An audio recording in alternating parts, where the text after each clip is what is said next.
Cool. Flatline MMA podcast episode number 14. The Flatline boys are back. Listen, today's episode, we all know by now, it's the end of the year. Episode's brought to you by CBD Medic. Click the link below for 10% off. Hey, you guys got one more day to get stuff in for the new year, right? Christmas just came. If you didn't get it for Christmas, for your loved ones, for whoever, get it for New Year's. A little New Year's treat, right? Feel good getting into 2020. On today's episode, we're going to do a little recap of 2019. The world of MMA, world of UFC has brought us so many great fights, so many great fighters up and coming this year. Knockouts, submissions. It's been a crazy year. We wanted to break that down to give you the first ever Flatlined Awards. So I really just want to go through everything. We got Fight of the Year. We got KO of the Year, Submission of the Year, as well as the coveted Fighter of the Year. Kevin and I, we didn't meet before this to talk about anything, so hopefully we got some different responses here, so we're looking forward to that. So let's get right into it, Kev. All right, listen, first category here that I wanted to do, we got Fight of the Year. So we're going to do two different responses here. For my Fight of the Year, this was tough because there were so many good fights, but I'm going to have to go with a fight that I think a lot of people were surprised at, a fight that was definitely thrilling to the very end. I had Max Holloway versus Dustin Poirier at UFC 236 for the interim lightweight championship. Max coming up to lightweight to see if he can be, add to his belt collection, being a double champ, right? The fight was just great. I thought from the first bell to the end of the fifth round, it was just fury of punches. These guys showed why they're the most, two of the most dangerous boxers in the game, right? Max obviously showing one of the reasons why this is on my list, and this is the Fight of the Year for me, is Max being, a natural featherweight coming up and taking on a guy like Poirier for the belt. I mean, Max showed that he's tough, man. He took all of Poirier's best shots, which I think a lot of fighters in the UFC would have got knocked out from them. So I just look at that fight and the level of respect going into that fight as well. It just made it overall great. The guys are talking to each other in between rounds. They're friggin' doing everything. Dustin showed why he's a true champion, taking out the featherweight GOAT in Max Holloway. To me, I think that's easy money. Fight of the Year, Max Holloway, Dustin Poirier, UFC 236. So, Kev, what do you got? That was one of my choices. It wasn't the one that I ended up picking, but so I had that fight. I had three different that I was going between. The Colby Kamaru fight that just happened. I loved that one. That was pretty entertaining. Even though it ended in a finish, it didn't go to the scorecards. But the one that I ended up picking is Adesanya versus Gastelum. Oh, good one. And that fight. It was like a true test in Izzy's whole UFC experience. That there's a lot of questions about him being able to deal with a wrestler and just kind of deal in an event like that. So he looked great in that fight, and he finished out the year strong as well. Yeah. Over Whitaker. So yeah, it was on the same card as Max and Dustin too. I mean, that was a hell of a card. Yeah. And dude, I agree with you. I think with Izzy, he had to overcome adversity in that fight too, and he came out in the fifth round and he beat the shit out of Gastelum, and that's I think where he won a lot of his fans, because I think people were wondering, like, what was he going to be like facing adversity? And he came out there and he starts Gastelum in that fifth round, which was, I thought, one of the more impressive performances this year. But definitely great one. I think out of those two, I don't know which you can pick out of those two. I think those are the top two definitely this year. So awesome pick, buddy. KO of the Year. I'm assuming this one might be the same. For me, I think there's only one this year that can even top anything. Jorge Masvidal just KOing Ben Askren with a flying knee, UFC 239, 5-second knockout. I don't know how you can get better than that. Listen, I don't care if people think it was a fluke, if it was whatever. It was the most perfectly timed knee in the history of the UFC. Ben Askren came in as an undefeated fighter, talking a lot of shit to Jorge, and Jorge shut him up with, easy work, not even sweating. He didn't even need a training camp for that, right? Kev, what do you got for that one? I got the same exact. That was, and the fact too that he was preparing to do that through his training camp. It wasn't just something. It wasn't a lucky knee, It wasn't like a lucky punch or a lucky knockout or anything like that. He practiced that over and over and over. So just like the amount of thought that went into it and the execution. Yeah. And with the whole build up to that fight where the two guys really didn't like each other. Yeah. And, you know, Askren being a undefeated fighter. Yeah. You know, Masvidal went in as the underdog and, you know, made easy work of him and really made a statement. But I had a couple other ones that I liked a lot for knockouts. That was my number one. Yep. But I had to check the years on this before. I didn't check the years before, but Masvidal versus Till. That was 2019 as well, right? Yeah. Yeah. That was 2019. That was the beginning. That was a pretty good knockout. And he goes to London. That was in London or Liverpool? That was in London. It was in London. Mm-hmm. So I was Masvidal's and Till's home, you know, home country. He was kind of the favorite in that fight as well. Yep. You know, Masvidal gets knocked down in the first as a tough first round, and then he comes out in the second and just silences the entire stadium. It was incredible. Yeah, a hell of a knockout. I mean, if the Askren KO wasn't there, I mean that's got to be up there for knockout of the year too, because he came in. Yeah. Everyone knows how big Till is at welterweight. To Yeah. knock a guy out like Till at 170, and you know on the day of the fight, God only knows what Till friggin' walks into the octagon at. Very impressive, especially after getting knocked down in the first. Again, getting hit by a guy like Till, it definitely isn't fun, but you know, Jorge, I feel like, you know, rebranded himself this year, really, you know, took that year off from fighting, came back and just had a killer year. So, no, definitely great two knockouts. I mean, I just thought of another one too. So the third one that I had written down was Stipe versus DC. Stipe's knockout. Yeah. In the was the fourth round there, where he's hitting him with the body shots, and then he ended up knocking him out at the very end. I thought that was a pretty good one. And then the Nico Price. Oh man, I just thought of that one now. Damn. Up kick off his back with was it Vic? That was a vicious one. I mean, that's up there with the Askren KO. You know what I mean? If that wasn't 5 seconds, the significance of that, whatever. But the Nico Price one, you know, the up kick is just unreal. I got to go Askren KO one and the Nico Price one too, because those are two ones that you don't see anymore in the UFC. You don't see in MMA in general. You know what I mean? Yeah. One last good one that I was thinking of. This isn't UFC, but Bellator. Was Douglas Lima knocking out MVP. Yeah. There's so many friggin' good ones. So many good ones this year. 2019 brought a ton of violence, a ton of great KOs. Realistically, you could list out the top 10, but, you know, I think Jorge takes that spot. He called his shot with that one too. So that was the most impressive thing. So awesome. Moving on, we got submission of the year. These ones are a little trickier, right? Submission of the year. We got a lot of great ground specialists in the UFC and MMA in general, right? In terms of UFC this year, the one that really stuck out to me, just because this dude is just a hilarious guy in general, but this one just happened at UFC DC. We got Bryce Mitchell with the patented twister, which has only been done one other time in UFC history. The way he set that up and just how patient he was with it. You know, most fighters probably wouldn't be as patient as he was setting that up. And he just said, he was like, I'm trying to skin down to the bone here. I had him in great position. It was just a masterful performance and someone that even on the ground, right? Bryce Mitchell, the kid's evolving every friggin' fight. So for him to pull off a move that I think it was Korean Zombie is the only other fighter to do the twister. Korean Zombie was the first one. Bryce Mitchell's the second.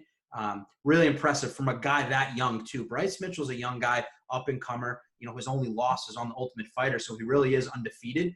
He's someone that I'm excited to see grow in the sport. So, Cav, what about you? Yeah, no, I totally agree with that one. And so that was also what I had. But one of the other ones that I like a lot that you don't really see on any of the other sites that the people have mentioned is Damian Maia versus Askren.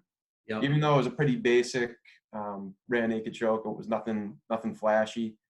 The way he handled Askren on the ground, where he would pull guard, which is usually Askren being on top. That's That's where he works the best.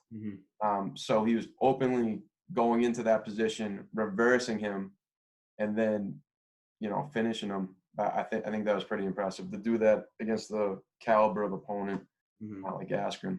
Yeah. Yeah, I mean, for someone that, like, you look at Askren, right? He's never been finished on the ground. He's never been submitted. For Damian Maia, who, don't get me wrong, he's probably the best grappler in the history of the sport, but Ben Askren's literally one of the most accomplished wrestlers in the history of wrestling here, we're talking, So I agree. The way he set that up, again, going back to being patient, right? That fight was on the feet most of the fight, right? Yeah. So it was like you saw two guys that aren't really the best strikers in the world duke it out, have a great fight. It was more entertaining than I really thought it was going to be. And then, Maia getting the best of Askren. Obviously, we know, Askren really retired after that fight. So, I'm hoping to see him, get into commentary, do something like that. Definitely wasn't the best 2019 for Askren, but he got his wish. He came into the UFC. He rattled a lot of people. He definitely brought more eyes to the sport. So, good luck to him. But I agree. Those, the ones that you brought up, I like those a lot. Bryce Mitchell, I think you take the crown. I know that's one of the ones that everyone was voting on. I think that's going to win for submission of the year anyway for the UFC awards or whatever they're doing. But yeah, watch out for Bryce. Definitely an up-and-comer. Kid's an absolute savage. Awesome. Then moving on, wanted to break this one up into two. We could do, male fighter of the year as well as female fighter, which I think female fighter is kind of obvious. But let's start off with male fighter of the year. There were so many good guys that broke through this year that had amazing years. 2019 brought some unexpected guys. Some things happened that I didn't think were going to happen in this sport. For me, my fighter of the year for male, I'm going to give it to Israel Adesanya. So with me, Israel's a guy who he had a fast rise. He had a Conor McGregor rise. He's been in the sport for a little less than 2 years now. And he's someone that time and time again, right, came from the kickboxing background. We've all seen him get, viciously knocked out in his last ever kickboxing fight. Everyone saw that. So coming to the UFC, really didn't know what to expect from this kid. He's undefeated. He's tall, he's lanky, right? Kind of reminded everyone of a young Anderson Silva, right? 2018 was really his coming home party. Just kicked off in the UFC. He's beaten everyone. Maybe it's not the top tier, competition everyone was looking for. But then, he started facing guys like friggin' Brad Tavares, Derek Brunson. Then he started raising some eyebrows, like, oh, okay, this kid's actually beating some, top tier talent, right? Then he goes on to fight Anderson Silva, right? The guy, his mentor, the one who he bases his fighting skills off of, beats Anderson. Was the best fight in the world? No. Was there a lot of mutual respect between them? Yeah, it was a great fight to see. It was like a scenes out of the Matrix, dude. It was like they were fighting each other. Like it was just the same person fighting, right? Yeah. Then coming back to just your Gastelum fight, him versus Kelvin really proved that this kid's got championship heart. He's decent on the ground, right? He's still got work to do on the ground, but his striking's literally top in the UFC right now. I think he's, a top 3 striker in the UFC. What he did to Gastelum in that 5th round after just, taking a beating back and forth, definitely, like you said, fight of the year in your eyes, right? And then we just go to the Robert Whittaker fight for the belt, in Melbourne, Australia. One of the biggest gates in UFC history, right? That fight was huge. And for him to just KO a durable guy like Robert Whittaker, for me, really easy money for fighter of the year. The kid had an outstanding 2019. He's only getting better, and he has so many options right now. He's going to fight Yoel. He's going to fight Paulo Costa. He's going to fight all these monsters waiting for him at middleweight. And so we're going to be able to see, how good is Israel. His rise was fast, but let's see if he can keep the belt. He definitely talked the talk. He's still undefeated. He's unblemished right now. So that's my pick, Israel Adesanya, 2019 Male Fighter of the Year. Kev, who you got? So he was on my list for all the same reasons that you just said. Another one that I had was Cejudo. He's not my pick, but he saved that 125 division. Yep. He goes and he fights TJ Dillashaw, knocks him out. It sounded like the plan with the UFC was, TJ was going to come down, he was going to fight Cejudo, take the belt, and then they were going to close out that division completely. And he returned back to 135. Henry was kind of a change of plans. He knocks him out, and someone who is actually cheating and doing the EPO and the drug test and all that. So he gets that win, and then he goes up. He gets the 135 belt, so he's a double champ right now. So pretty good year for him. But my pick is going to be Masvidal. Just with the way he's been fighting. I mean, he comes into the year against Till, knocks him out at home. Looked incredible. Then he fights Askren, underdog in that fight. Like we've already talked about this, but gets that impressive knockout, and then has the BMF title at the very end of the year. Yeah. And he's still has big things coming too. So he's possibly looking at McGregor, possibly looking at Diaz, and he's doesn't seem like he's interested in the actual belt, but he should be number one in line for that. So he had a great he's me my pick for male fighter. No, great pick. Obviously, hard to not pick Masvidal. Just with my pick, I just think Izzy won that belt. He took it from a guy like Robert Whittaker. It's tough to do, man. But I give it up to Jorge because he had one friggin' tough 2019. Someone who I think kind of came in last minute, Alexander Volkanovski. I mean, the kid had a great 2019. It was Mendez, Jose Aldo in Rio, and then takes out the featherweight GOAT. I mean, that's fighter of the year worthy right there, man. And he did it in pretty impressive fashion. It's something I didn't expect, from a guy like Max, who's been dominating featherweights for years now. So, I think those three guys definitely deserve the coveted title. Obviously we can't pick between our two guys. I'd really say top two is Izzy and Jorge, or other way around. I know a lot of the experts out there think it's Jorge. I know Cejudo might not be getting too much love, but I think that's because he's pushing the fighter of the year thing way too much. Yeah. And I think that's why I didn't pick him either, because he's like, I am the baddest man on the planet, like all this stuff. And it's just, I think it's too much. I like Cejudo. I think he's a great fighter, but his shtick is getting so old.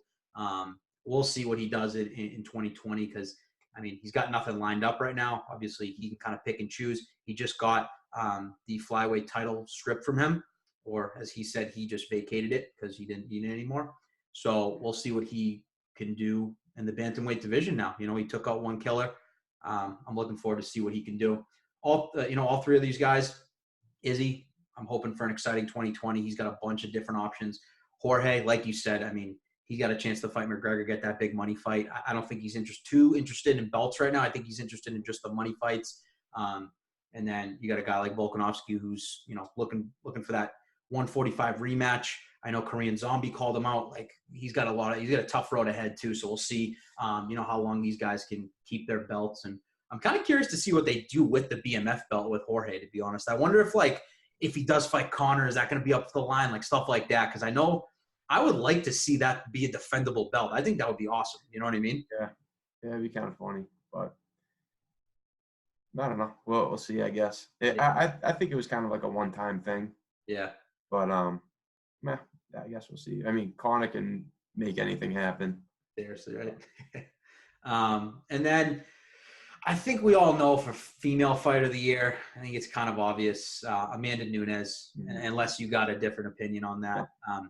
Amanda Nunes, 2019, I mean, she's beaten everyone. She literally beat Holly Holm with a head kick. She beat Holly Holm at her own game with a head kick. And then she just took out Jermaine Durandamy in a, I thought, really impressive performance. I know a lot of people were like, oh, she didn't knock her out. She's not the GOAT. But she literally took on a very dangerous striker, took her to the ground, and just imposed her will, mauled her.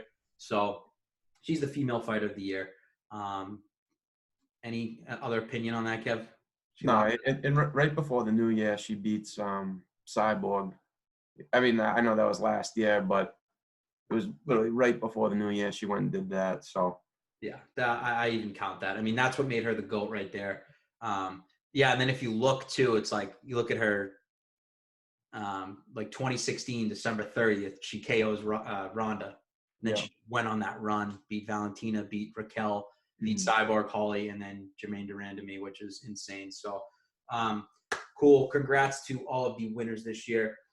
2019 has been it's been fun, dude. It's been a great year of UFC. Dana White came out and said it was their biggest year financially, which is kind of crazy because it was, you know, no Conor McGregor fighting, right? Yeah. The year before, you know, they did the you know, the 2.4 mil in pay-per-view buys, which is absurd in the UFC, right?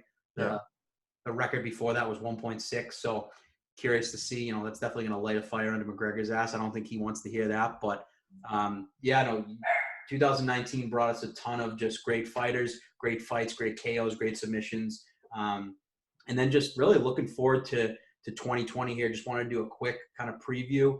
Obviously everyone's looking forward to the, you know, the Conor Cowboy fight. That's just going to be, I think it's going to be a brawl. I think it's going to be better than people think. Both these guys are coming to fight. Conor's posting pictures. He's looking friggin' yoked. Donald's posting pictures covered in sweat. You know, he's training his ass off, so that's going to be good. And then we just got the big boy. Tony and Khabib is what everyone wants to see. April is going to be nuts. I'm praying to the MMA gods. Please keep them wrapped in bubble wrap until then, because we need to see that fight. But yeah, I mean, Kevin, other than like those two, any other, you know, fights you're really looking forward to in 2020? No, just the Khabib Ferguson right now. That's the only thing I want to see. Seriously, that's going to determine a lot of things. I think that determines who the greatest lightweight is of all time. You know what I mean? I think it really does. If these two guys, 12 fight win streaks, it's going to be absolutely crazy. I think it's a legit split 50-50 for people think Khabib, people think Tony. That's going to be nuts. You know, you got like other fights, like you got John Jones taking on Dom Reyes. I know people have mixed perspective on that. I think another one going under the radar here, Joanna versus Weili Zhang, which is going to be unreal. I think that's going to be a great fight too. But yeah, overall, listen, 2019 brought us some great stuff. Hope you guys liked our content. 2020, we're looking to step up our game. You know, more videos, more posts. Hope you guys like that stuff so far. But other than that, again, UFC, thank you guys for a great 2019. Ending off the MMA year, we get the PFL championships on tomorrow night. For those winners taking home $1 million each. So there's 6 fights up for grabs is $1 million. So for the likes of like Kayla Harrison, shout out Kayla Harrison, she liked our stuff a while ago. You got guys like Lance Palmer looking to go back to back, Nathan Schulte looking to go back to back. So those are gonna be exciting fights to watch on New Year's Eve when you're watching the ball drop. So that's gonna be awesome. But other than that, you got anything else, buddy? Yeah, I was just thinking of it just now. One more for knockout of the year. Oh, all right. Would be Valentina Shevchenko versus Jessica Eye. Ooh, Head yeah. kick knockout. Oh, that was a brutal one. Shit, how did I forget about that one? Yeah, that one was nasty. Yeah, and Like that sounded like a baseball bat. yeah, that was like, you look at Nunez's, it wasn't like a KO finish. She TKO'd Holly Holm with the head kick, but like that one was bad. Put her out. Yeah. Just completely shut off. Yeah, that was lights out. That was friggin'. I forgot about that. That was a scary one. That's what makes her friggin' scary, dude. I just want her to fight again. Yeah. Yeah, no, Who I know. wants to fight her? Who the hell would want to fight her, dude? I don't know. Yeah, I don't know how much money you'd have to pay me to get into the ring with her, but that's a good one. I'm glad you thought of that one. Anyone else? Any other predictions, awards? Guys, comment below if we forgot any. I know there was a ton, so comment below anything else. Listen, guys, if you want CBD Medic, go buy some. Link below. Use the code FLATLINE10. Guys, appreciate the support in 2019. We're going to get bigger in 2020. We're going to give you some better content. Feel free to comment, message us for any things you want to see on new episodes, anything like that. But other than that, 2019, peace out. Flatline MMA. See ya.